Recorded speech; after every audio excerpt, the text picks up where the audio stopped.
Bismillah wa ala millati Rasulillah. Allahumma ajirha min asyaitan wa min azabil qabri. Allahumma jafil arda an jambiha wa syahid ruhaha wa laqqiha minka ridwana. Aslamahu ilaikal ahlu wal malu wal ashirat wa dhullan wa anta ghafurur rahim faghfir lahu.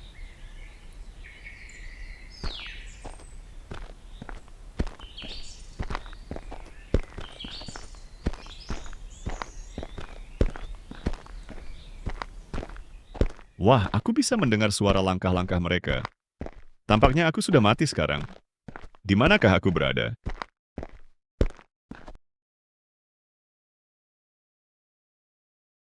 Akulah rumahmu sekarang. Aku inilah rumah kesepian. Akulah rumah debu. Akulah rumah penuh cacing. Siapa itu? Siapa yang ngomong padaku?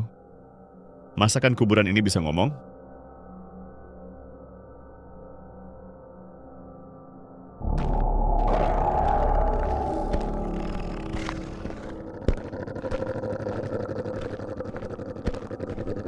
Waduh, siapa tuh? Serem banget. Jangan-jangan itu adalah malaikat. Itu tuh. Aduh, jangan-jangan itulah mereka. Hei, kamu! Iya bos, saya Abdul bos. Gua bukan bosmu, tahu? Jangan macem-macem lo. Lu tahu nggak gua siapa? Aduh. Ampun Bang Mungker, ampun Bang Nakir. Diam lo. Sekarang jawab nih pertanyaan gua. Siapa Tuhan yang kamu sembah sewaktu kamu masih hidup di dunia? Alhamdulillah, saya menyembah Allah. Allah yang mana? Banyak yang ngaku menyembah Allah, tapi Allah yang mana dulu? Allah SWT, Bang. Itu loh, Allah Subhanahu wa Ta'ala.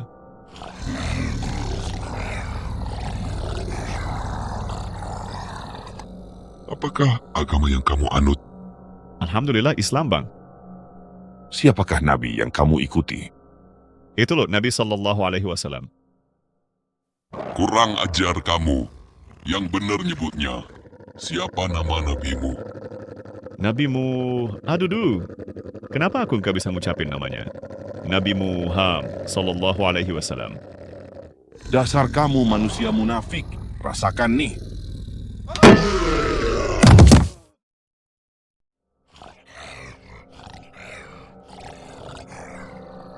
Waduh, kenapa aku kok hajar seperti itu?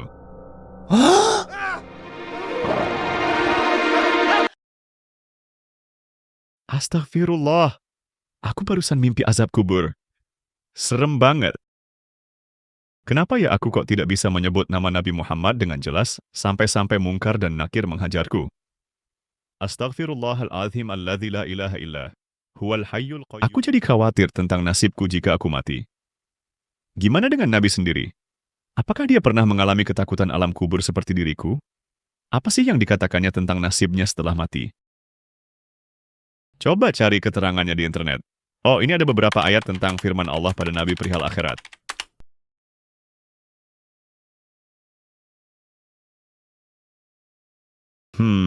Setelah memeriksa Quran, aku menemukan beberapa ayat yang bertentangan.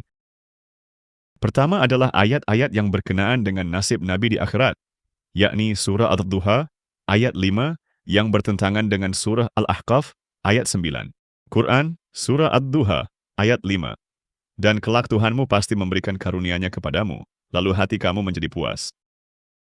Keterangan tafsir dari Ibnu Katsir menjelaskan bahwa ini merupakan janji Allah agar Nabi Muhammad kelak masuk surga, ditempatkan di telaga Kautsar yang kedua tepinya berupa kubah-kubah dari mutiara yang berongga. Sedangkan tanahnya bibit minyak kesturi, sebagaimana yang akan diterangkan kemudian. Allah akan memberikan kepada beliau di dalam surga 1.000.000 gedung. Dalam tiap gedung terdapat istri-istri dan para pelayan yang layak baginya. Tapi jika benar demikian, maka mengapa di Quran, surah Al-Ahqaf, ayat 9, Nabi mengatakan dengan tegas bahwa dia tidak tahu bagaimana nasibnya di akhirat? Atau apakah yang Allah akan lakukan terhadapnya setelah meninggal? Quran surah Al-Ahqaf ayat 9. Katakanlah Muhammad, aku bukanlah Rasul yang pertama di antara Rasul-Rasul, dan aku tidak tahu apa yang akan diperbuat terhadapku dan terhadapmu. Aku hanyalah mengikuti apa yang diwahyukan kepadaku, dan aku hanyalah pemberi peringatan yang menjelaskan. Latar belakang surah Al-Ahqaf ayat 9 terdapat di hadis Bukhari nomor 1166. Setelah Nabi Muhammad dan umat Muslim hijrah ke Madinah, dia mengundi pembagian sahabat Muhajirin untuk tinggal di rumah-rumah sahabat Ansyar. Muhajirin adalah Muslim dari Mekah dan Ansyar adalah Muslim yang tinggal di Madinah.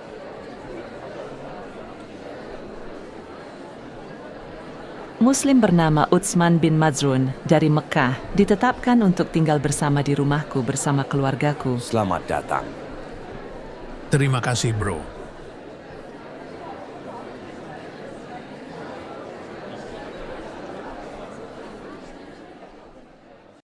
Namun kemudian bin Maz'un menderita sakit yang parah. Akhirnya dia meninggal karena penyakitnya itu. Setelah dia wafat, maka dia dimandikan dan dikafani. Tak lama kemudian Rasulullah datang. Semoga rahmat Allah tercurah atasmu, wahai Utsman bin Maz'un, dan persaksianku atasmu bahwa Allah telah memuliakanmu. Dari mana kamu tahu bahwa Allah telah memuliakannya? Loh, masakan Allah tidak memuliakannya? Dia kan sahabatmu yang setia. Jika dia tidak dimuliakan, wahai Rasulullah, lalu siapakah seharusnya orang yang dimuliakan Allah itu?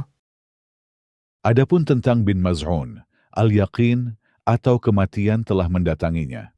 Dan aku berharap dia selamat di akhirat. Tapi itu kan harapanku saja, dan aku tak tahu gimana nasibnya. Demi Allah, meskipun aku ini Rasulullah, aku sendiri tidak tahu apa yang akan dilakukan Allah terhadapku.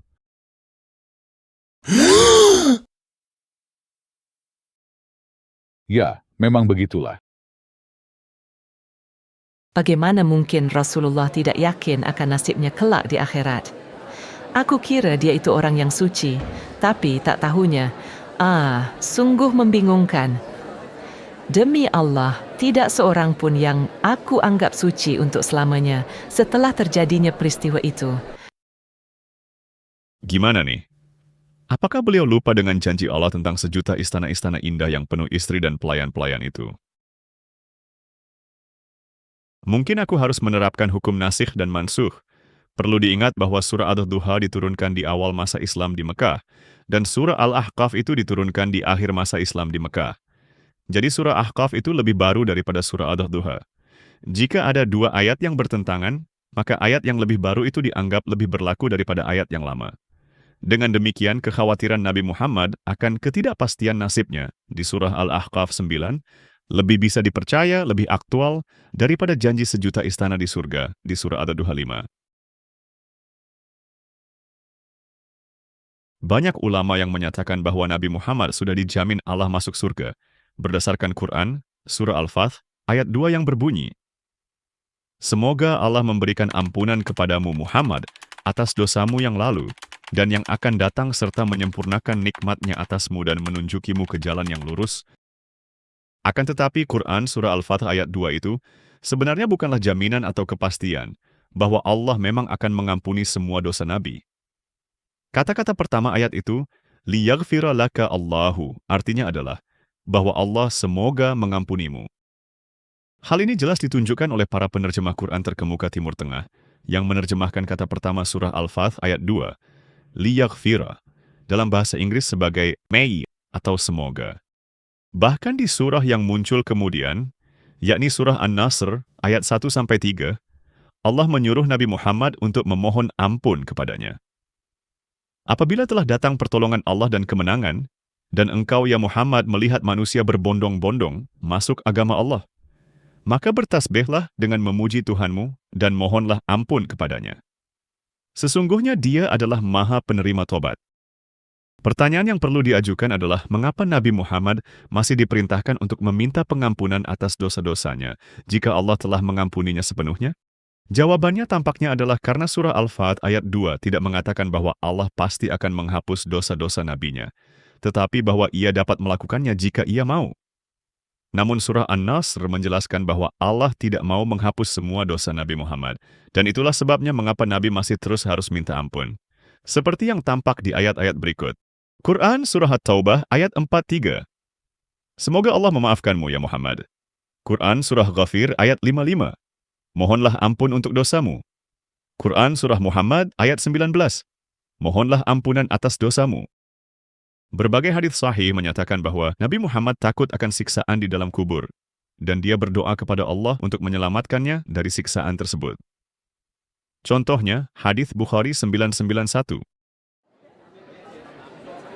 Suatu hari terjadi gerhana matahari di Mekah.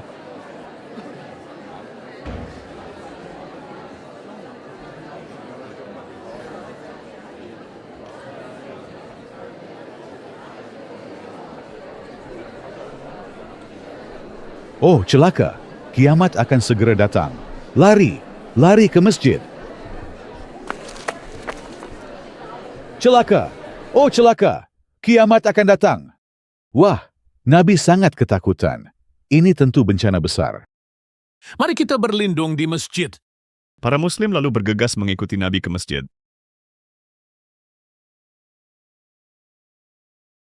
Nabi Muhammad lalu memimpin sholat.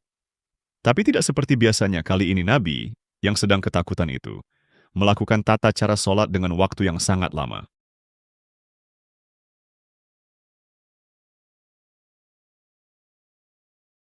Aneh. Biasanya jauh lebih singkat dari yang ini. Kenapa ya? Shh. Aduh, pegel nih. Setelah selesai sholat, Nabi berkata, Kita harus istighfar, meminta ampun pada Allah, meminta perlindungannya agar kita terhindar dari siksa kubur. A'udzu billahi min azabi jahannam, wa min azabil qabri. Ya Rasulullah, berapa kali kita harus istighfar setiap hari? Wah, aku sih istighfar dari 70 kali sampai 100 kali per hari. Wah, banyak kali. Apakah itu karena dosamu begitu banyak ya Rasulullah? jadi Nabi ternyata juga sering merasa takut dan khawatir akan ancaman siksa kubur. Sama persis dengan yang kurasakan sekarang. Wah, ini ada hadits lain tentang siksa kubur. Hadits Sahih Bukhari 5889. Suatu hari Aisyah berada di pasar untuk berbelanja. Wahai Aisyah, apa kabarmu? Wahai ibu, saya baik-baik saja. Bagaimana keadaan kalian berdua? Kami baik-baik saja. Tentunya karena kami sudah uzur, kami harus mempersiapkan diri untuk menghadapi ajal, agar kami terhindar dari siksa kubur. Yang benar aja. Gak ada siksa kubur seperti itu. Benar kok Aisyah. Siksa kubur itu memang benar-benar ada loh. Gak ada lah Bu, jangan nakut-nakutin gitu. Kami nggak bohong loh, itu beneran ada. Gimana kalian bisa tahu? Apakah kalian sudah pernah mati?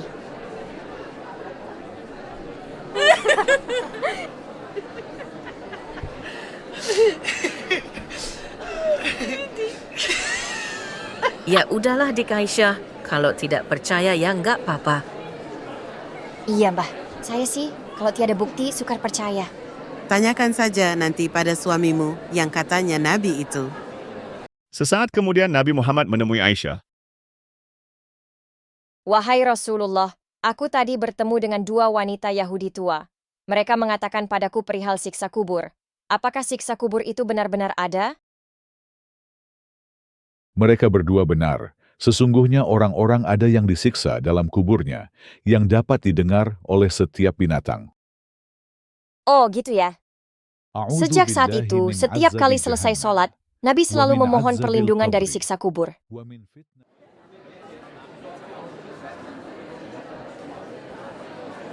Orang-orang seringkali mengira aku bisa menolong mereka di akhirat kelak. Ini tidak benar. Aku harus memperingatkan anakku, Fatimah, tentang hal ini. Quran, Surah Asy-Syu'ara, ayat 214. Berilah peringatan kepada kaum kerabatmu yang terdekat. Wahai Fatimah, selamatkanlah diri kamu dari neraka. Sesungguhnya aku tidak memiliki kekuatan sedikit pun untuk menolak siksaan Allah kepadamu sedikit pun. Selain engkau adalah kerabatku, maka aku akan menyambung tali kerabat tersebut. Iya, ayah. Aku ini orang yang berdosa, dan aku tidak bisa menanggung dosa orang lain. Quran, Surah Fatir, ayat 18. Orang yang berdosa tidak akan memikul dosa orang lain. Quran, Surat Az-Zukhruf, ayat 74. Sesungguhnya orang-orang yang berdosa kekal di dalam azab neraka Jahannam.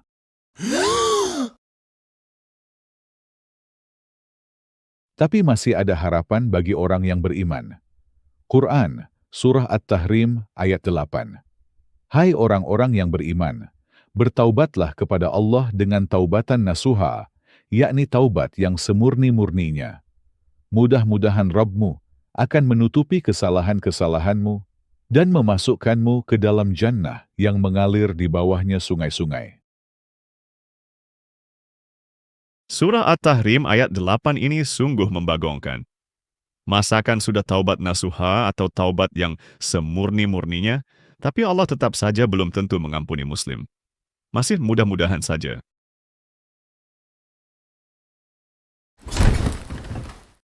Aku benar-benar lelah memikirkan semua ini.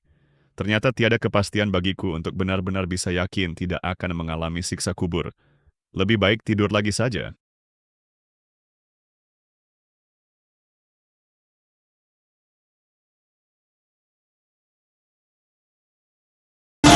Waduh, celaka. Aku kembali berada di akhirat nih.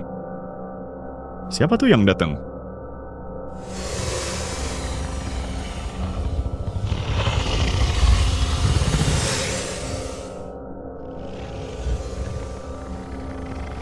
Akulah Sajul Al-Aqral. Dia ular mengerikan yang menjadi teman di alam kubur. Tapi aku kan gak pernah alpa sholat.